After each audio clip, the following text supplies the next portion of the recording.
Welcome back to a new episode of Is This Thing On? I'm Jamie, your host, and I'm here to help you with your healing after a divorce or a long term relationship or just any relationship that you're in. I really appreciate those who watched last week's episode, the introduction to my podcast.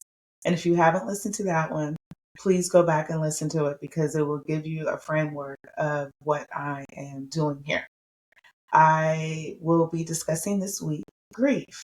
And I know a lot of people think grief, really can occur when you lose someone to death in your life.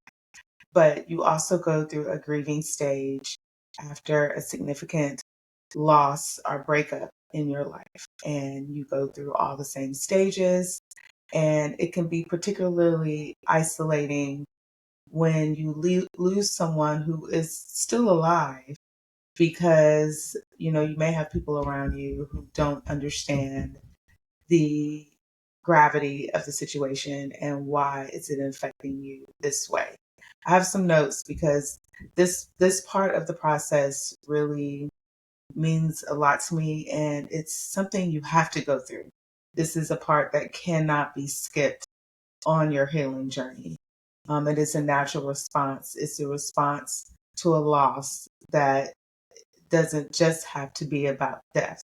And social media loves to say that, I see the quote all the time that grieving someone that's still alive is very hard. Um, and I'm going to try very hard in this podcast to not use buzzwords and buzz therapy words because I'm not a therapist. I am not licensed in anything. But we all know the word trauma bond. And a trauma bond can particularly make it harder when you have left someone or someone has left you. But it is important that you go through grief. It is essential. It allows ourselves to step into a new reality because that's what you're doing. You are reframing your life. You're reframing your hopes and dreams.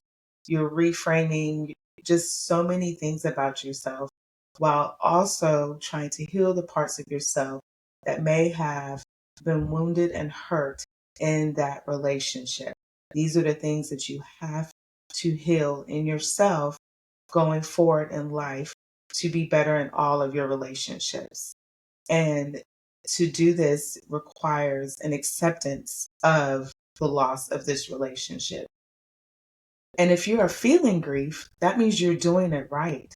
That means that you are going through the healing and you're doing the work and you're really trying to understand yourself and better yourself. You need to feel everything so you will understand your own patterns about why you were in a relationship like that. And once you see the patterns, I said this so many times while going through therapy, and I still say that. Once you start seeing your patterns, you can't unsee them. You can't go back. Even even if you think it will be easier, because to go back means that maybe you can just put off the pain a little longer. But once you see patterns, you can't unsee them. And your body always remembers how it feels. My therapist says that all the time, that you may try to block it out, but your body remembers because, there are times where I'll be in situations and I could literally feel my body seizing up and getting hot and just feeling an overwhelming sense of anxiety coming over me. And it's because I did not feel safe in that moment. My boundaries are being crossed. And I'm feeling, again, another buzzword that I don't like to use. I'm feeling triggered. But it's good to feel these things because reality is good, guys. Being able to see a situation for what it actually is and not what you want it to be and not what you think it is really good. And recognize that once you can start seeing reality in the long term, you start feeling better because you have control of yourself. But it's also a loss of innocence. You're growing up. You're learning about yourself. You're learning about how you respond to people and how they respond to you. And it's not so fancy free, and I'm out here just living my wild dreams. People are going through things just like you are going through things. And to me, grieving is the beginning of real healing. And it can be overwhelming, but growth hurts. So we're going to go through every stage of grief. We're going to talk about it. We're going to talk about how you can get through each of those stages. So, yeah, I don't know if this is going to be my favorite episode, but it is the one that I think, a lot of people like to skip once they've broken up with someone. Step in grief, the grief process is denial, and it is the initial stages of grief. It is a psychological defense mechanism, and it is designed to protect you, the overwhelming emotions that you're experiencing after this loss and after this breakup. You don't want this to be true. This can't be true. I can't believe he left me. I can't believe I had to leave him or her or whatever it may be. It tends to buffer the initial shock of of the loss, and it protects you, but because it allows your brain and your emotions to process this at a slower pace. So it's almost like it's your body and your mind and your emotions are kind of easing you into this breakup, especially if it's something significant. And it kind of protects you a little bit, because if all your emotions just came on at once, it could be not to be hyperbolic, it could be a catastrophe. So it's like your body's way of protecting you. Denial is necessary. And I know people are like, what? That doesn't make any sense. But it kind of is, because it allows you to slow down and take it step by step and process your emotions. Because we like to use examples. Some of the examples you may say while you're in the denial stage is, this is just a rust patch. I'm holding on to their belongings so they'll come back and contact me. Maybe we'll go to therapy to figure this out. Maybe I'll go to therapy so I can better understand how to be there for this person.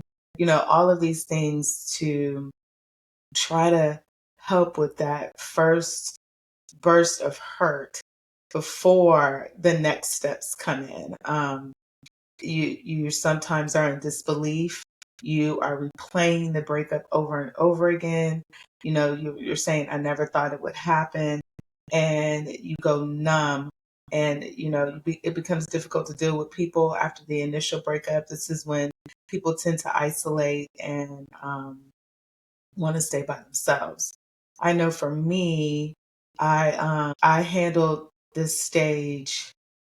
I gotta say, I'm gonna say this at the beginning. For me, in my breakup stage, I think I went through two grief periods, because I think I went through a lot of the grief stages while I was still talking to my ex. So this stage right here, the denial stage, occurred after, if you watch my first episode, it occurred after when I inwardly decided that I needed to not be in this relationship, but I had yet to voice that to him.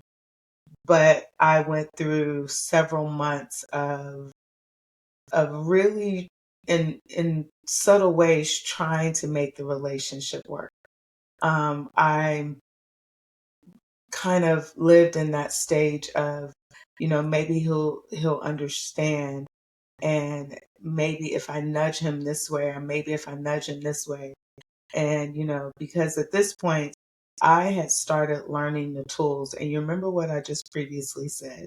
Once you see the patterns, once you start seeing the reality of a situation, you cannot unsee it. So I was in this, but very uncomfortable because I could see it. But I also didn't want to really leave him. Like, I wanted to, but I didn't. So it provides a little bit of a short-term relief, because I'm still staying here with them and I'm trying to make it work, but staying in that hinders your own personal growth. And once you acknowledge that, that's when you move to the next stage of grief. But denial, to me, again, not a therapist, can also occur while you're in a relationship. It's when you have decided, once you see the patterns, that I want to be out of this, but yet you're still holding on to a spark of hope.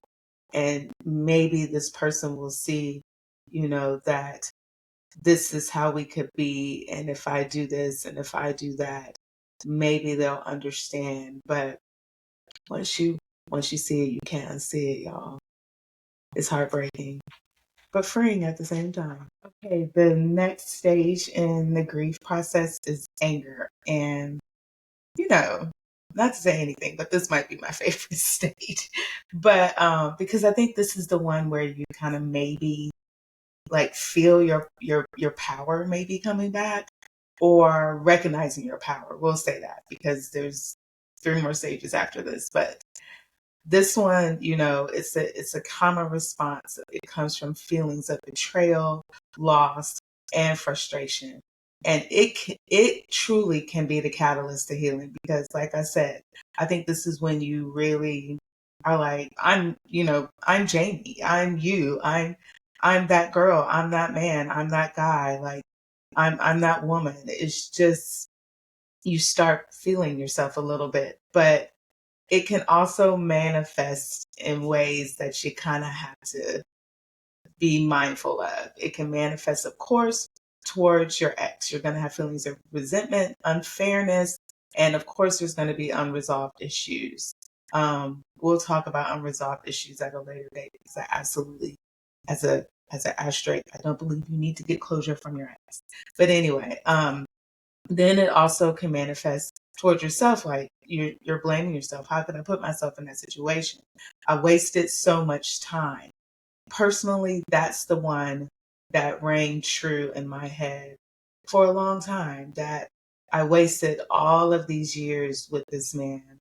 And for what? I had nothing to show for it. But I actually do have something to show for it. It's just you have to reframe it. I have a better sense of self. Again, we'll get into that. But I was angry at that. All of that led toward my self-esteem being lowered, my self-worth being non-existent, because that's where my anger was. Now, anger, it can be the catalyst to healing, but it also is probably when you start feeling low, like really low. It can also manifest against your friends and family. You don't want to hang out with them. You're irritable with them. You want to isolate yourself. You don't want to really talk about it. You don't want to hear about anything good maybe going on in their lives. You just want to be left alone. But there are healthy ways that you can deal with your anger, journaling. Now, I'm going to speak about journaling a lot, because when I decided to start doing this podcast, I went back to look at my old journals, and you will just be amazed at how much growth you've done in your life when you're actually doing the work, and it will make you proud of yourself. So I'm telling you right now, start journaling. If you're in the midst of the breakup, or even if you're not, and you're watching this only because you need to shore up some things, and you want to talk about it with other people, journaling will help you, because in a year from now, you won't be in the same place. A year after that, you won't be in the same place. So I actually got the 5-year journal, because it only requires a few sentences a day. I leave it by my bed, said I will not lay down until I've written something. So journaling, talking to friends, our family, our support groups, or therapy. Therapy saved my life.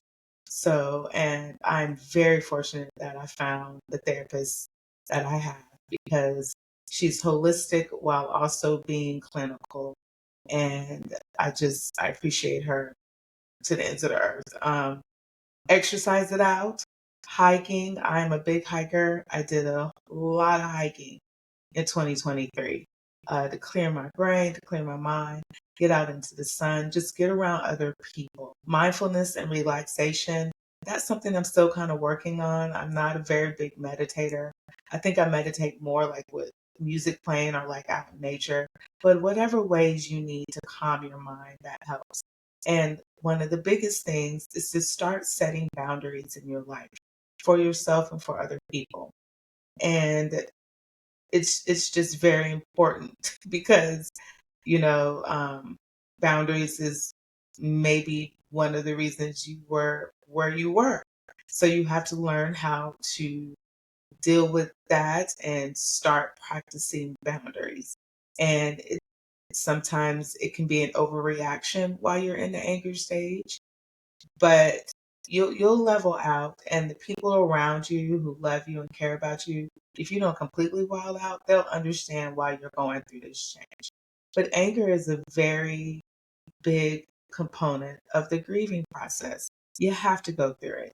But it also, to me, is where you really start kicking healing into another level. And it's fine to be angry. There's times where I still pop up angry, and I would have to say while I was with him, the anger didn't manifest. I think I purposely didn't want it to manifest because I just I didn't want him to know that I was angry. If that makes sense. I think when it did manifest to him, but in my alone time, yes, I was cursing him out. In the car, I was cursing him out. So but I'd rather have kept that private. I At that point in 2023, when I made this decision but had yet to fully break up with him, um, after that therapy session, he never saw anger in me again, and that was purposeful. I never wanted him to see it again. So yeah, but after that, anger was there, and in my moments by myself, I was angry. All kinds of curse words were flying. So don't feel bad if you're angry. It is perfectly okay to be angry, and it has to happen. You can't skip over it. Um, and I feel like that's where you get a little bit of your power back during anger. The next stage of grieving is bargaining. So you've got denial and anger, and now you're in bargaining. So bargaining, it comes after anger because it's kicked you into this next state. But oh my God, now I'm afraid because now all of the reality is starting to set in. And is this really what I want to do? Really, can I change? So you start bargaining with the ex and with yourself. With the ex, you may say, maybe we can work this out. Maybe we can do this again. Maybe we can figure this out. Maybe if we do this, we can do this. And with yourself, you're like, maybe I can stay in this. This is too much. I'm no longer angry, but now am I going to just be alone? Maybe I can just take it. And you start replaying moments, and you want to maybe fix it, but this is only so you can regain a sense of control again. It has nothing to do with the reality of the situation. Nothing has changed. You're just being confronted with yourself and your feelings. So that is scary. So you need to grab onto this and hold it in, because the world of alone, the world of will I ever be with someone again, the world of will anyone love me is becoming a reality, and now you're scared. So you have to start bargaining. And guys, this is a natural reaction. It doesn't mean you're weak. It doesn't mean that you're wrong in your decision to leave him, or you're wrong in your decision to just accept the breakup. It just means that you're being confronted with the reality of the situation, and now you're getting scared. Um, it is You're frustrated. It makes you sad, but you cannot change the past. And what I will also keep saying is, once you see the patterns, you cannot unsee them. You just can't. And if you don't deal with bargaining, you can become fixated on changing the narrative, and that's what you don't want to happen. You can wish that things had been done differently, but things were not done differently. So this is the reality of the situation. You can say that one time he sent you flowers in the 20 years of you asking for flowers, maybe he'll do it again, but he won't. Um, you can attempt to change the outcome, but nothing will change. And you can compare yourself to other relationships that you see from the outside, but you have to realize that you don't know what's going on inside that relationship. It can be a good relationship or it can be a terrible relationship. You don't know. So you have to work through all of those feelings, acknowledge it, accept that this is part of the process. You can reflect, but you cannot get stuck in the past because nothing can get changed because that's a pattern because you're holding on to hope. You're holding on to that one time, that two times. Maybe they did something, but your needs and your validation and your self worth were not validated enough. You can't hold on to those one moments of good. Um, you need to journal during this to remind yourself of the reality of situations. And I keep saying reality because I just think a lot of people hold on to what was or what people said at the beginning. And then when it flips, they're still stuck on what they said in the beginning. But the reality, what's happening today, is not that. And you feel bad today. So, what is really happening? And this is where you have to set closure for yourself. I I didn't have the closure talk. I didn't feel it was necessary. My closure had already occurred. I was done. And there was really, I didn't feel a need to explain myself. I didn't feel the need to talk about it anymore. I had already over the years talked about it. And I was talked out at this point because me saying it now means nothing. So that was it. You got to start. And I think I did hit that while I was with him, the bargaining. Like I didn't want to bargain anymore. I didn't because I already seen the pattern. I'd already seen it and nothing was going to change. And you have to start moving forward and setting new goals in your life and your new future and new plans. And it's all so scary. Oh God, tears. It's all so scary, but I promise you will get to the other side. I promise you. You have to go through it though. And, I still think about what if, but I also know without a shadow of a doubt, nothing would have changed. Nothing. And I couldn't go back to something even if I wanted to because I saw the reality of it. And you can't unsee it. So go through bargaining, journal it out, let the what if spin for a little while, but you got to get beyond it. Okay. The next stage in the grief process after bargaining, once you've decided to truly face the reality, once you've decided that the door is closed, once you've decided that there's nothing that can be done differently, you're going to hit depression. And this can be the most challenging stage of grief. It is an overwhelming sense of sadness, and you feel heavy, and everything makes you cry. You see anything on the street, it makes you cry. You see their car everywhere, and it makes you cry. You hear a song, and it makes you cry. You see someone hug and kiss someone, and it makes you cry. And you got to go through it. You got to go through it. And, depression, like I'm going to cry. I've experienced depression in two ways. I was diagnosed depressed after my father died. That was an overwhelming sense of sadness and darkness in my life, and I was able to get out of that.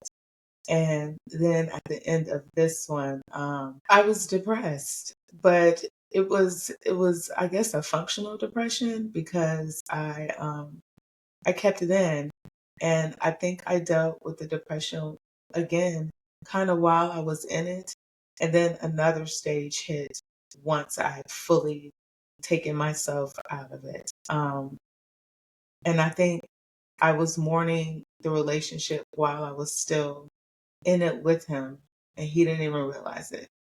Like, I cried a lot. He never knew that.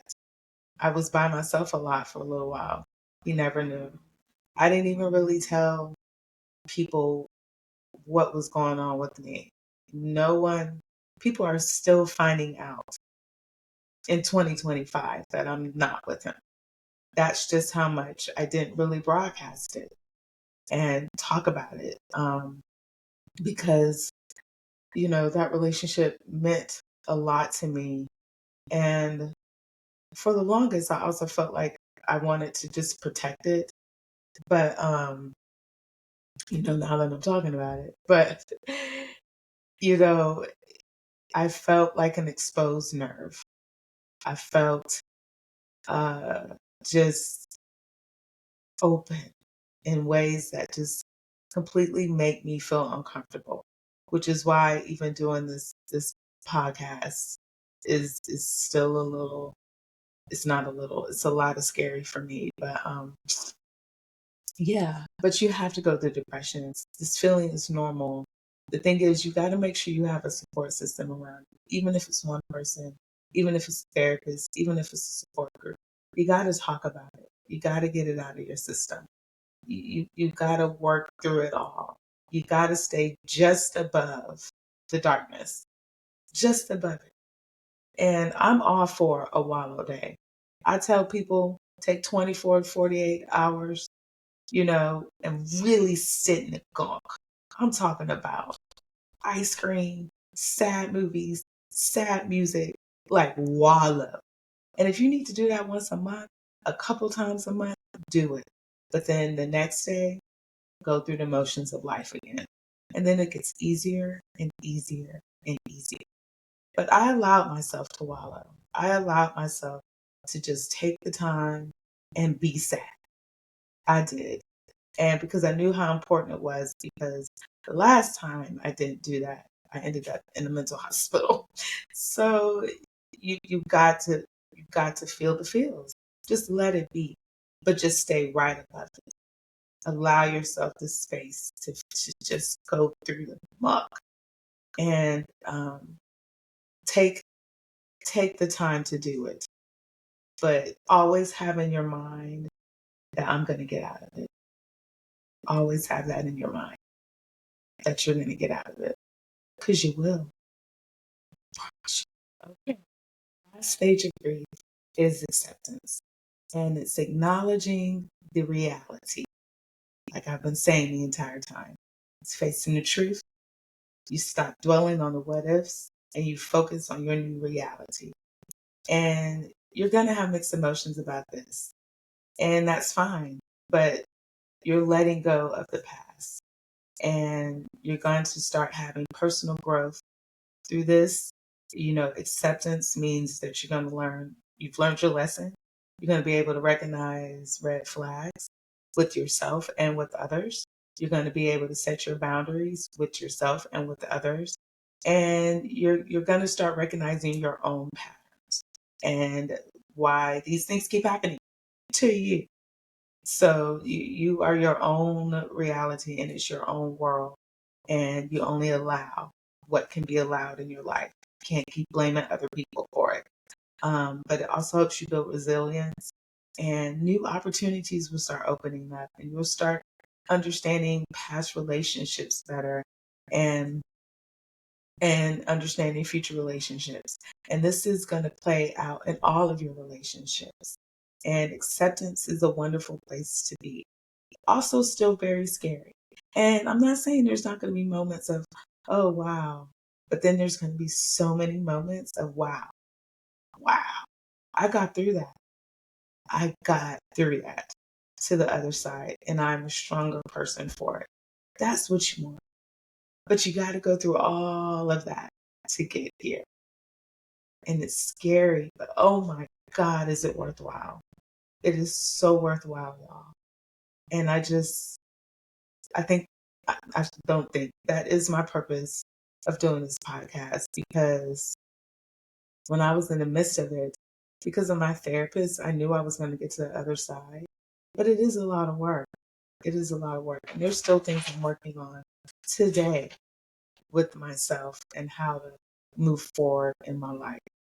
And and there will be things that can't really be tested until I'm in certain situations again. But I know I have done the work and built up my worth and my esteem and recognize why I do certain things and why I allow things to happen, why I need to fix this about myself. That is so important for any future relationship. And acceptance is where you want to be. And I live in a very reality based world now with relationships. I take it for what it is, what you are presenting to me. And that's where I am with it now. I try very hard not to put my own version of people on them. How they present themselves to me is how I'm going to take it. And that's one of my biggest lessons. And it is serving me well. So once you get to acceptance, you're going to be fine. Now, you're going to go back and forth between these steps. You're going to stay some steps longer. You may repeat a step. You may start all the way back at the beginning, but you're going to move through them all and you want to hit them all. And, it's a process. So, but once you get to acceptance, like fully are in acceptance, you should be good. You may have moments of sadness, but I don't have moments of sadness for my ex so much as I have moments of sadness of it would be really great to be with somebody really great. That's where I think about it now. I absolutely do not want to be with my ex at all. Not even a little bit. So that's where the acceptance is. But I still would like a good relationship. I still would like to get married. So that's where I am with it. And it's a good place to be. So we've come to the end of this episode, and I hope you understand a little bit more about what grief is and how you go through it even after the end of a breakup. It is a loss of something significant in your life, and it doesn't mean that they have to have died. So it's something you still need to go through and deal with. And hopefully you have friends and family for support. And if you need anyone, please comment, send me an email, and I can direct you to some resources that may help. Please journal through this, guys. Please, even if it's a sentence or two a day, please write down how you're feeling. Because in a year from now, you're going to want to read that and be like, you worked through that. You got yourself through that. Please journal. Please, try to do some movement, go outside, take a walk, or whatever you like to do. Try to continue to function in life, even if it's just above it, but also allow yourself to wallow a little bit. Please share any of the experiences that you have had. Please share how you've gone through each stage. It can help someone else. Put that in the comments. Just share and know that other people are out here going through it, have been through it, and can also help you. I will be back next week at the correct time with the next episode of Is That Thing Gone. Please subscribe. Please take care of yourselves. And please be in the comments. I'll see you guys next week. Bye.